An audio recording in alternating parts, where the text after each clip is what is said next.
Okay, lots of activity today. Today is Friday.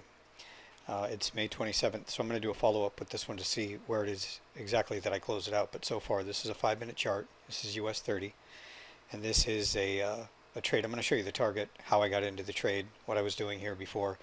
So one of the things that I do is I do an exercise that I call counting the waves. And what I'm doing is identifying areas of support and resistance. Very often there's zones of support and resistance. This is a 5-minute chart. And I'm going to be watching the way the market reacts before the market opens, stock market at 9:30 New York time. And you can see that I'm sort of tracking these waves, these up waves, and then I'm also watching the down waves.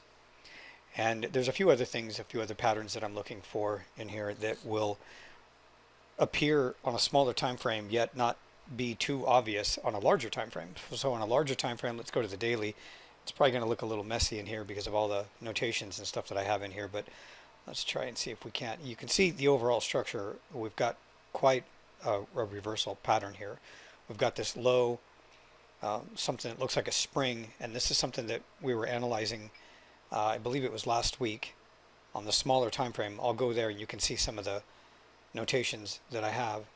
And that spring would indicate a possible area of accumulation and a potential move to the upside. Now, I use point and figure to calculate where price is likely to go and multiple targets along the way up. This obviously is not point and figure, but I am scaling out of the position even though I may be using the point and figure on a larger time frame. Like, let's say the point and figure setup develops on a weekly chart. So if I've got a target that's like maybe 1,000 points away, I'm going to trade it intraday when I get the opportunity and take profits and try to close the positions before the excuse me, end of each day. So let me go back to the 5-minute chart and you can see what I'm doing. Actually, before I do that, let's go to the 1 hour and I'll show you the accumulation work that we were doing down here. I was doing this with some coaching clients. So it's right here. So this is what we saw on the daily time frame as well. So here you can see the entire markup. So here basically is my spring.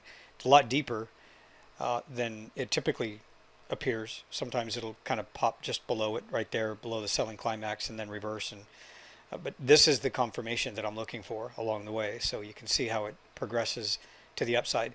And this all coordinates with what I saw on the point and figure as well, which gave me a much further target. Let me go ahead and try to compress all of this, bring it right back. So you can see we're already taking out these levels of resistance, and this was one area yesterday where I was hitting a target with a point and figure, and then I've got a further target. Now, one of the targets, the next target that I'm trying to trade it to, is the 33,121 area, and that is this level right here on the 4-hour chart. So it's just an area of support, old resistance. It's right here. It's that bounce right there from that low. This goes back to April 27th on the 4-hour chart. It is a pretty significant low in my opinion. It did have a reaction here at some point, you know, not back over here, but right around here. And this also goes back to the far left where it also developed a zone of support that could act as potential resistance. Now you also see a channel that I have in here. So if we go back to the 1-hour time frame, I want to show you the channel that we're sort of trading in and along. You know, these are really good to keep track of, these up thrusts and then the possible oversold and conditions that create the opportunity where I could look for some kind of a reversal or cross. This move right here earlier in the week, it really didn't do anything. I mean, this goes back to, sorry, the 24th and 23rd. It really didn't do anything. It just kind of went sideways and flat. But anyway, let's go ahead and go back to the 5-minute chart where I set the whole trade up. So I'm watching during the overnight session, right? And I'm counting these waves and I'm noticing again another spring. Now this is a spring in an uptrend. This isn't your typical spring in an area of accumulation at the exact lows or a precise bottom. This is a 5-minute chart and I have to recognize that I'm trading in an uptrend anyway.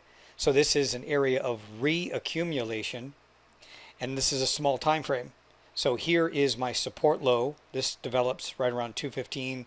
This is California time, by the way. So this is 5 5 o'clock, 5:10 New York time in the morning, 5:15 New York time in the morning, and then over here it starts to move below that low and creates that little spring right here. And I was able to recognize that, with the volume and the activity, that it was likely to be some kind of a spring. It certainly wasn't an opportunity for me to sell it. None of this was. And I do know that some people consider these opportunities, not everybody, but some people think it's a selling opportunity when it takes out a low like that. Sometimes people will draw a trend line and then immediately short it. They hold too long and then it reverses and it does this. So you've got to be careful. You've got to be able to read the markets. Being able to understand accumulation and distribution is what's going to keep you in the trade or avoid these head fakes where people just use simple trend line breaks and then they get stuck, meaning that they get stopped out because they're not analyzing the true activity that's taking place here. And that's what you have to learn. That's what's going to make all the difference here. So this is what helps me avoid getting trapped in these little head fakes where it looks like it's going to go to the downside and then it reverses and then the trend continues to the upside. So at this point still, I mean, there's a few little opportunities if I'm going to be trading it overnight, but the best opportunities for me is to wait for the stock market to come online, which is right here. This is that move to the downside. There's a break right here. I wait for the first 5-minute. Usually I'll wait for the first 5-minute bar, but that was what the first 5-minute bar did. It created sort of a sideways indecision type candle. I wasn't really too sure what to do with it at this point. I needed to wait. I needed more data. And then the following 5-minute bar closed up and above this area of resistance, which is a zone of resistance right here relative to this time frame. And then I was able to wait for a slight pullback. It didn't stay down there for too long, and then it kind of took out the high of that bar, and that was my entry, 32,794. Now again, my target is up here at 33,121. I don't know if it's going to reach that level. I mean, we're already up about 450, 430 points on the US 30 here. So that's a pretty decent move. So far, right here at this low right here, I'm up 185 points. When I said it was for about 420 points for the day, that's the US 30 by itself. From my entry after the market opened, which is always the safest in my opinion. There are opportunities in times when at 5:30 New York time I can get it, and 5:30 California time, 8:30 New York time, which is economic data. Very often it's released at that time.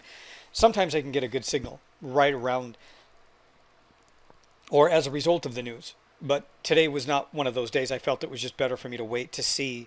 Sometimes we get those head fakes after the news, is what I was trying to determine, that we were going to continue to see more upside movement. Because, again, even if my point and figure and my calculations are right that it's going to go a lot higher, we could still have a pretty negative day that would come back down here, maybe 150 pips. And I'm not going to use a 150 pip stop on that. There's no reason for me to use a 150 point stop. It's just kind of ridiculous. I'm very controlled with my stop loss placement, and I'm very accurate, or I try to be as accurate as possible with my entry by waiting for a lot of the head fake activity and movement. I've been trading these markets for 22 years, so I'm well aware of the kind of behavior that we can see at the New York Open. Sometimes you get, a break of the first 5-minute bar and it just keeps going. Other times you get some head fake activity for about 30 minutes. Sometimes I've got to wait and accumulate, the entire amount of data that I see on a 5-minute chart for the first hour and then wait. There's different strategies, and every day is a little bit different, and you've got to be aware of what is potentially possible here. So at this point, you can see the top side of this trend, this channel right here, this trend line. Again, I'm going to be watching this closely because I may not obviously the price may not get to the 33,121. So what I'm going to have to do in this instance is pay attention to these bars. The market's going to have to tell me when it's just not going to go up any higher. It is 9:30 right now, California time, which is 12. So it's lunch. It's 12:30 New York time, and I don't want to hold through. I can't. I don't want to hold through the weekend, and I want to make sure that I lock in profits at some point. So I may just kind of take the profits when it moves back up, and then gives me a sign that the 5-minute kind of looks a little exhausted at that point, a little more than this. So there was a move here that I want to explain, something else that I'm always watching. So I'm reading these bars and the activity. So here's my entry. It moves up nicely, and I'm watching the size of these waves to the upside, and I'm also continuing to monitor the amount of volume. Now, some people have a misguided concept about volume. They think that in order for price to continue to move higher, you have to continue to see more volume coming in, and that's not how volume works. It's sort of counterintuitive in some ways.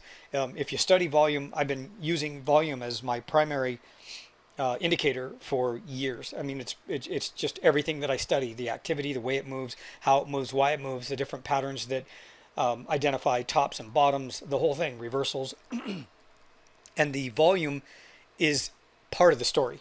The rest of the story lies in the range of the bars, the close of the bars, the ease of movement within these bars, the waves as they move up or down, how strong are they?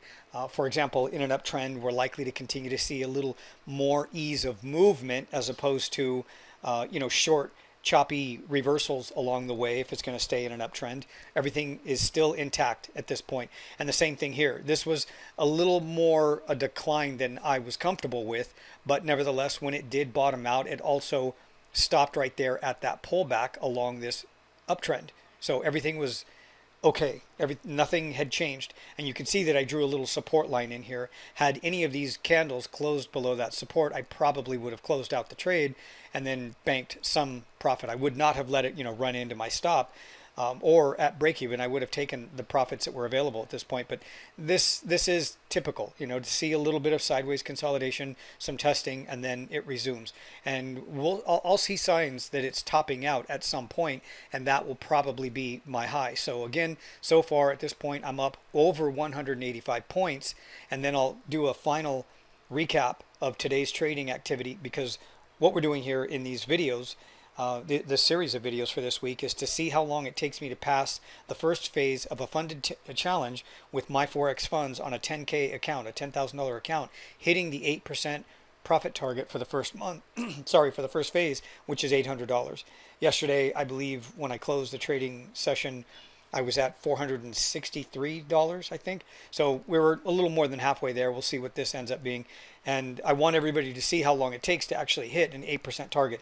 Now I'm doing the same thing with a 100K account and a 200K account. And I've also got a 400K account with another company. So I'll be making more videos, and I'll be doing more challenges on different, not just My Forex Funds, but the Funded Trader, FTMO, and there's 3 others that I have accounts with that I'll be doing brand new funded challenges with. And again, the purpose of this is for you to see how long it takes me to hit the targets. It's not going to it doesn't guarantee that if I hit the 8% target or the 10% target in, let's say, 2 or 3 days, it doesn't guarantee that I can do that every single time. It's just when the market provides the opportunities. That's the key to the whole thing. But as long as everything remains pretty constant, this is what you could expect if you're going to use my trade copier to pass your own evaluation process to get your own funded account. Okay, this is the final for the single trade that I have here on the US 30. It is, again, May 27th. It's Friday. So at this point in the day, it's after lunch, New York time, and number one, I'm not going to ever hold a trade through the weekend. Number two, I try to close out all of the trades right around this time of the day anyway.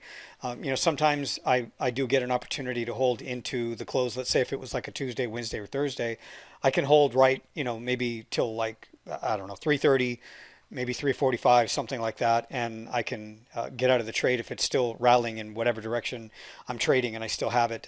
I mentioned in yesterday's video that there was a trade last week here for 1,100 points, and I was able to hold it more or less into the end of the day for the most part, but that'll give you an idea. This is a 4-hour chart, and this is the trade that I'm talking about. So back to the current trade. I'm done with this one, and at this point, my exit, it just kept tagging this resistance area right here, and I knew that there was a chance that it could possibly pop up one more time, but at this point, getting so close to the end of the day, again, I don't want to get trapped into the trade. I don't want to hold. I don't want to give back a lot of profits, so I just got out at 32992, and the entry was 32794. So let's take a look at the total results so far on this challenge. Again, this is a $10,000 trading account. The first phase target is 8%, which is $800. And then the second phase is 5%. That's $500. So I started this 2 days ago. Yesterday, if you watch yesterday's video, you'll see it on the website, on the performance page, and also on my YouTube channel. But yesterday, when I had the two trades on Thursday, I also mentioned that I had two on Wednesday. But after I more or less accepted this challenge with some of my subscribers, and I'd been asked to do this repeatedly, so I just said, okay, let's just go ahead and start with a 10K account, and let's do this. So I didn't include the first trade on Wednesday, just the second trade. At that point, I had already accepted the challenge, so that's why I included this one. So on Wednesday, 207 points, just one trade. Thursday, yesterday, two trades that equaled 255 points. And then today's trade right here, again, with the entry down there to the exit, right around the major psychological level. I mean, that's the other thing I was clearly aware of, the 33,000, the 33,000 level, it's a pretty major psychological level. Anyway, 198 points there. So total, since the beginning of this challenge, to pass this funded 10K account evaluation process, 660 points. I'm trading 0.01 lot size. So this will give you an idea of what you could do yourself if you're going to be using my trade copier. These are the results that you would get. My trade copier is instant. As soon as I get into the trade, I manage these trades. These are the same trades that go into my own personal accounts. So at $1 a piece or $1 a point here, it's $666 so far, and we need $800. So at this point, I just need one more trade for 140 points, or maybe a couple of different trades on Monday, and then we'll be done. We'll be done with phase one, and then I'll move on to phase two, and then I'll complete next week the 5%, which is another $500, and then the 10K account will be passed. So these are the same parameters regardless of the size of the trading account. So this could be a $10,000 account, or it could be a $200,000 trading account, or even, they've got them that go in excess of 400,000, 500,000, and then there's a few companies that offer $1 million funded accounts. Some of the other companies obviously have in phase one a 10%, and then on phase two, I think it's anywhere from 5% to 6%. But it's all, doable. It's all doable within 30 days. This so far has only taken basically 3 days if we include Wednesday's last trade here. So it's not going to take too long. It really doesn't take too long if you're careful, especially considering that we're trading the US 30, which provides the opportunity to make a lot of money on these trades because it moves and covers such a great distance, as opposed to, let's say, trying to trade the dollar yen. When the dollar yen's moving sideways, there are times when it moves in like a 30 pip trading range. And if I'm trading a relatively conservative lot size, it's going to take a long time to hit that 8% target or 10% target. So here it's doable. I highly recommend doing this. And then when you use my trade copier, I'll pass your funded challenge. And then if you purchase the special package, I believe it's $345, you save $251, and you get extra bonus months. And you can use the trade copier to pass the evaluation process, and then you can continue to use the trade copier, and I will be executing those trades in your live account, and then you can start collecting checks every month. So they'll wire the money to your PayPal or your bank account. And again, it really all depends on what size trading account you go after. You go after a 100K account, 200K account, 400K account, you could potentially see $20,000, $30,000, $40,000 a month recurring, as long as you continue to use the trade copier, unless you can do this yourself. But if you can't, certainly use my assistance. I've been doing this for 22 years, and I can help you get results just like this. Thanks for watching.